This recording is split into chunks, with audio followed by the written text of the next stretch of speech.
आज हम डिस्कस करेंगे लॉ ऑफ टॉर्ट का सेकंड मोस्ट इंपॉर्टेंट क्वेश्चन। आप किसी भी यूनिवर्सिटी के स्टूडेंट हो, अगर आपके सिलेबस में लॉ ऑफ टॉर्ट सब्जेक्ट है तो ये वीडियो आपके लिए बहुत ही ज्यादा इंपॉर्टेंट होने वाला है, क्योंकि इस वीडियो में आज हम देखेंगे टॉर्ट का मीनिंग, डेफिनेशन एंड उसके इसेंशियल एलिमेंट्स, और उसके साथ ही उसका नेचर देखेंगे। ओके, ये क्वेश्चन बहुत ही ज्यादा इंपॉर्टेंट होने वाला है आज, क्योंकि इस वीडियो में आज हम बहुत अच्छे अच्छे तरीके भी आपको बताएंगे आंसर लिखने के, और इसमें जो इंपॉर्टेंट चीज है वो है डेफिनेशन, सामंड और विनफील्ड की डेफिनेशन। ये लर्न करने में बच्चों को काफी दिक्कत होती है, क्योंकि कुछ हद तक ये दोनों डेफिनेशन सिमिलर हैं और काफी कुछ है इस डेफिनेशन में जो बच्चों को याद करने में दिक्कत होती है। हम डायग्राम के थ्रू आज बहुत ही यूनिक तरीके से सीखेंगे, और फुल नोट्स है। अगर आप एग्जाम के लिए प्रिपेयर कर रहे हो तो बिल्कुल जिस तरह से इसमें हमने बताया है आप एग्जाम में लिख सकते हो, बहुत ही अच्छे मार्क्स आपको मिलेंगे। ओके, तो सबसे पहले हम इसका इंट्रोडक्शन देखेंगे, क्योंकि आप अगर कोई भी लॉन्ग क्वेश्चन लिखने जा रहे हो तो उसके लिए आपको इंट्रोडक्शन जरूर मालूम होना चाहिए कि किस तरह से हम इंट्रोडक्शन लिखें। ओके, तो इसमें इंट्रोडक्शन लिखेंगे कि सामान्य रूप से अपकृत्य एक ऐसा ट्विस्टेड यानी वक्र या दुष्टतापूर्ण कार्य या चूक है जिससे किसी के विधिक अधिकारों का उल्लंघन होता है। और भारत में अपकृत्य विधि की परिकल्पना अंग्रेजी विधि की देन है। यानी जो भारत में आपका अपकृत्य विधि की परिकल्पना है ये अंग्रेजी विधि की देन है। इस वर्ड को आप लोग जरूर याद रखिएगा। ओके, अब इसको एक डायग्राम के थ्रू हम लोग समझ लेते हैं कि आपका अपकृत्य जो है इसको इंग्लिश में टॉर्ट बोला जाता है। अपकृत्य ट्विस्टेड या दुष्टतापूर्ण कार्य चूक है। ठीक है, अपकृत्य एक ऐसा दुष्टतापूर्ण या वक्र कार्य है जिससे किसी दूसरे व्यक्ति के विधिक अधिकारों का उल्लंघन होता है। ओके, आई होप आपको समझ में आ गया होगा। अब एक एग्जांपल लेते हैं, एग्जांपल से आपको और बेटर तरीके से समझ में आएगा। ठीक है, जैसे कि आपका अधिकार है कि आप सम्मान पूर्वक प्रतिष्ठा के साथ जी सकते हो, समाज में रह सकते हो। कल को कोई एक व्यक्ति आए आपके घर के बाहर, सभी व्यक्तियों के सामने आपको गाली देने लगे, आपका अपमान करने लगे, तो यहां पर ये क्या कर रहा है? एक दुष्टतापूर्ण कार्य कर रहा है कि नहीं कर रहा है? एक गलत कार्य कर रहा है कि नहीं कर रहा है, जो उसको नहीं करना चाहिए। तो यहां पर उसने क्या किया? आपका जो अधिकार है सम्मान पूर्वक जीवन जीने का, उसने उस अधिकार का सम्मान नहीं किया, और उसका ये जो कर्तव्य था कि उसे हर एक व्यक्ति के अधिकारों का सम्मान करना चाहिए, तो उसने उस कर्तव्य का उल्लंघन किया। तो अब ऐसे में इसका जो कार्य होगा ये क्या होगा? ये एक अपकृत्य होगा, ये एक उसने एक टॉर्ट किया है। ओके, आई होप आपको इससे समझ में आ गया होगा।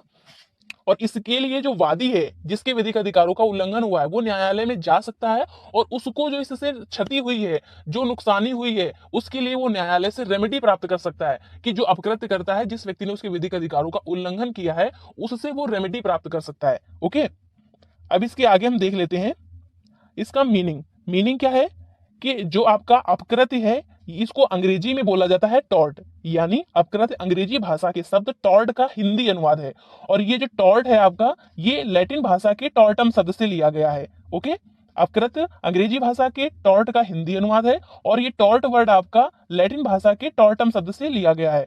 और टॉर्ट का मीनिंग क्या होता है? इसका मीनिंग होता है वक्र या घुमाना।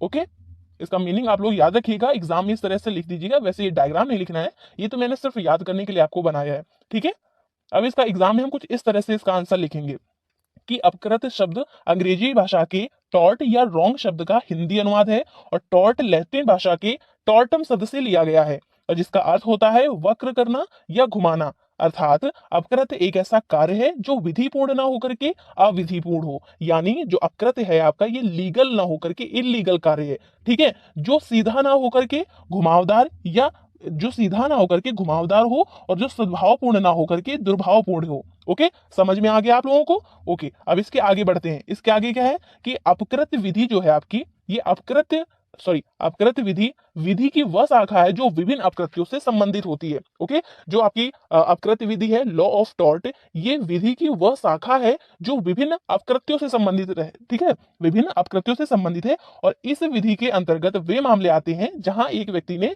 किसी अन्य व्यक्ति के विधिक अधिकारों का अतिक्रमण किया होता है। ओके, और विधि सभी व्यक्तियों पर यह कर्तव्य निरूपित करती है कि वह दूसरे व्यक्तियों के विधिक अधिकारों का सम्मान करे, और इस कर्तव्य का उल्लंघन करने वाले कृत्य को या चूक को ही हम क्या कहते हैं? अपकृत्यपूर्ण कार्य कहते हैं। ओके, समझ में आ गया? जैसे कि विधि ने हर एक व्यक्ति पर एक कर्तव्य निरूपित किया है कि आपको सामने वाले व्यक्ति का, जो भी सामान्य व्यक्ति है, उनके अधिकारों का सम्मान करना है। ठीक है, तो यहां पर आप अगर इस कर्तव्य का पालन नहीं करते हो तो ये क्या होता है? आपका अपकृत्यपूर्ण कार्य होता है। ओके, अब इसके आगे हम डेफिनेशन देख लेते हैं सामंड की। जैसे कि ये डेफिनेशन है सामान्य की, एग्जाम में हम कुछ इस तरह से लिखेंगे कि अगर परिभाषाओं की बात करें तो पहली डेफिनेशन जो आती है सामान्य की बहुत ही ज्यादा इंपॉर्टेंट डेफिनेशन है। तो इसमें जो पहली डेफिनेशन है, अपकृत्य एक दीवानी अपकृत्य है जिसके लिए उपचार समान विधि के अनुसार अपर निर्धारित नुकसानी के लिए कार्यवाही करना है तथा जो एकमात्र संविदा भंग तथा न्यास भंग या केवल किसी अन्य सामयिक अधिकारों का उल्लंघन नहीं है। आप लोगों को समझ में शायद नहीं आया होगा, चलो एक बार डायग्राम से देख लेते हैं, उससे शायद आप लोगों को ज्यादा अच्छी तरह से समझ में आ जाए। ये है आपकी डेफिनेशन, ठीक है, डायग्राम है। सामान्य की डेफिनेशन देख लेते हैं। अपकृत्य जो है आपका टॉर्ट, ये एक दीवानी अपकृत्य है। सामान्य ने अपकृत्य को एक दीवानी अपकृत्य कहा है, ना कि आपराधिक अपकृत्य। आपराधिक अपकृत्य क्या होता है, उसमें व्यक्ति जब कोई क्राइम करता है तो अपराधी जो होता है उसको दंड दिया जाता है, जेल में डाला जाता है, कारावासित किया जाता है उसको।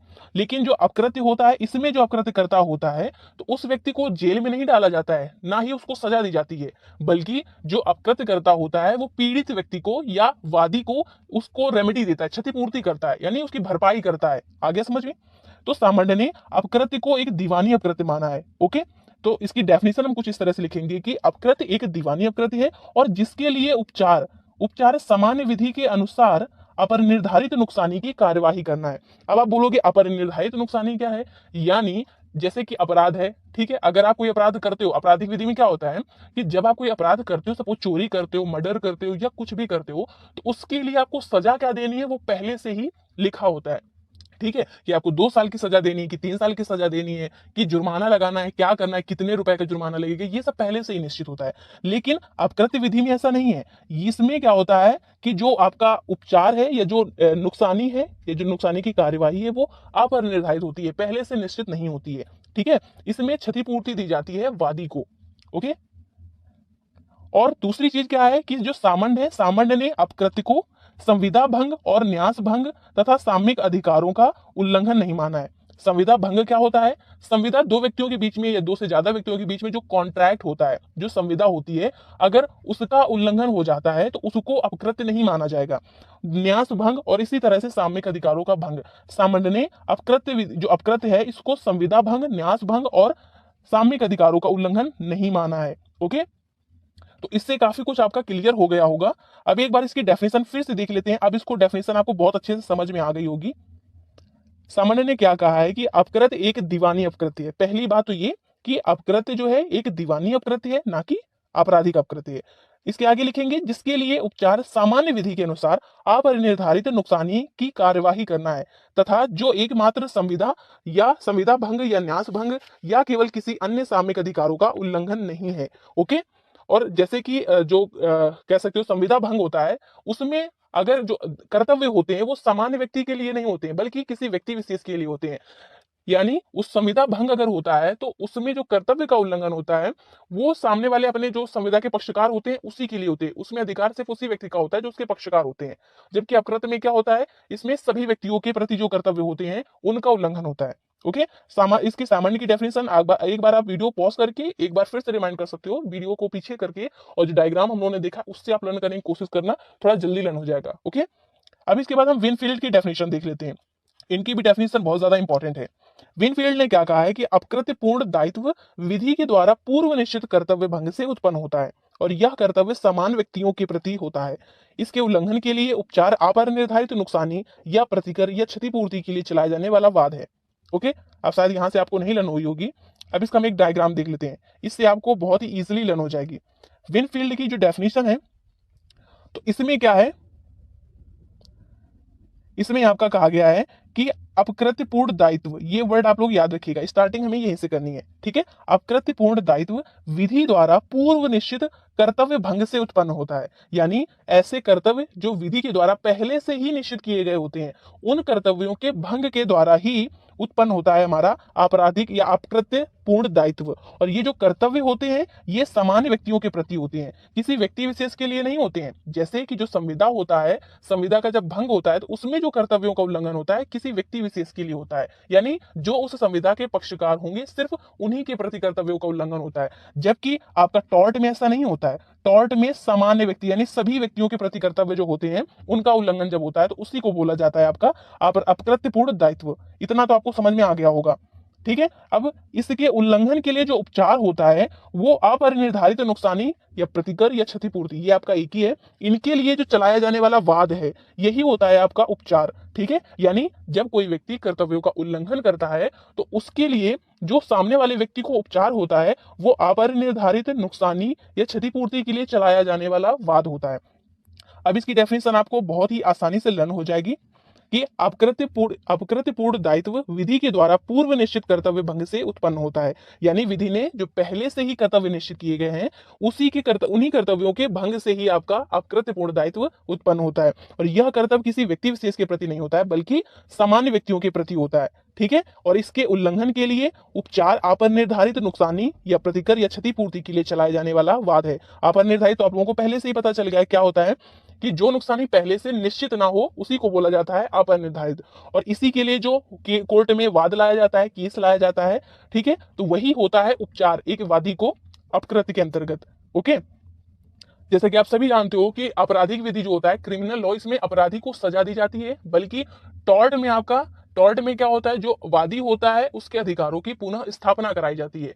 ठीक है, अब इसके बाद देख लेते हैं लिमिटेशन एक्ट जो आपका 1963 है, उसकी धारा 2M में कहा गया है, एक डेफिनेशन दी गई है अपकृत्य की कि अपकृत्य एक ऐसा अपकार है जो केवल संविदा भंग या न्यास भंग नहीं है। ठीक है, अपकृत्य एक ऐसा अपकार है जो केवल संविदा भंग या न्यास भंग नहीं है। ये बहुत ही इजी डेफिनेशन है, इसको आप इजीली लर्न कर सकते हो। बस याद रखना, सामान्य और विनफील्ड की डेफिनेशन में जब भी कभी कंफ्यूज हो तो सामान्य की डेफिनेशन की स्टार्टिंग होती है अपकृत्य एक दीवानी अपकृत्य है यहाँ से, और विनफील्ड की डेफिनेशन यहाँ से स्टार्ट होती है कि अपकृत्य पूर्ण दायित्व विधि के द्वारा पूर्व निश्चित कर्तव्य भंग से उत्पन्न होता है। डेफिनेशन याद करने का आसान तरीका यही है कि उस डेफिनेशन को इमेजिन करो और सोचो। अगर एक बार वीडियो पॉज करके आप पहले उसको इमेजिन करो, सोचो, और देखना ये डेफिनेशन बिल्कुल आपको 100% लर्न हो जाएगी। ओके, किसी ना किसी चीज से रिलेट करके लर्न करोगे तो बहुत ही आसानी से आपको लर्न हो जाएगी। अब इसके बाद हम इसके एसेंशियल एलिमेंट्स देख लेते हैं जो कि बहुत ज्यादा इंपॉर्टेंट है और जो अक्सर पूछे जाते हैं। पहला जो इसके लिखेंगे क्या हम इसके, ये देख लेते हैं। अपकृत्य की परिभाषा का विश्लेषण करने के पश्चात अपकृत्य की आवश्यक तत्व निम्नलिखित हैं। ठीक है, यानी ऊपर जो भी हम लोगों ने इसकी डेफिनेशन देखी तो उसके बाद हमने जो विश्लेषण किया तो उसके बाद कुछ आवश्यक तत्व सामने निकल कर आते हैं। वो क्या है? पहला जो है आपका, प्रतिवादी की ओर से कोई कृत्य या चूक होना चाहिए। ठीक है, यानी प्रतिवादी की तरफ से कोई ना कोई चूक या कोई ना कोई कृत्य होना चाहिए। जब तक प्रतिवादी अपकृत्यकर्ता जो है कोई कार्य ही नहीं करेगा, कोई चूक ही नहीं करेगा, तो अपकृत्य होगा ही नहीं। अब इसको हम कैसे देखेंगे? एक एग्जाम्पल के थ्रू देखेंगे। एक एग्जाम्पल केस है एक आपका ग्लासगो कॉर्पोरेशन वर्सेस टेलर का जो केस है, और इसके आगे हमने लिखा है विषैला फल। अब इसको थोड़ा सा इमेजिन करिएगा आप लोग, जब तक केसेस को इमेजिन नहीं करोगे तब तक वो याद नहीं रहेगा आपको। ठीक है, इस मामले में क्या था कि जो नगर पालिका होता है, ठीक है, नगर पालिका ने क्या किया, एक औषधि कह सकते हो कि एक मेडिकल फैक्ट्री जहां पे दवाई बनाई जाती हो, ठीक है, ये दवाइयों का निर्माण जहां पर होता है, ऐसी फैक्ट्री की स्थापना की। ठीक है, और इस फैक्ट्री में क्या होता था, जहरीली दवाई या कह सकते हो विषैली दवाइयों का निर्माण होता था।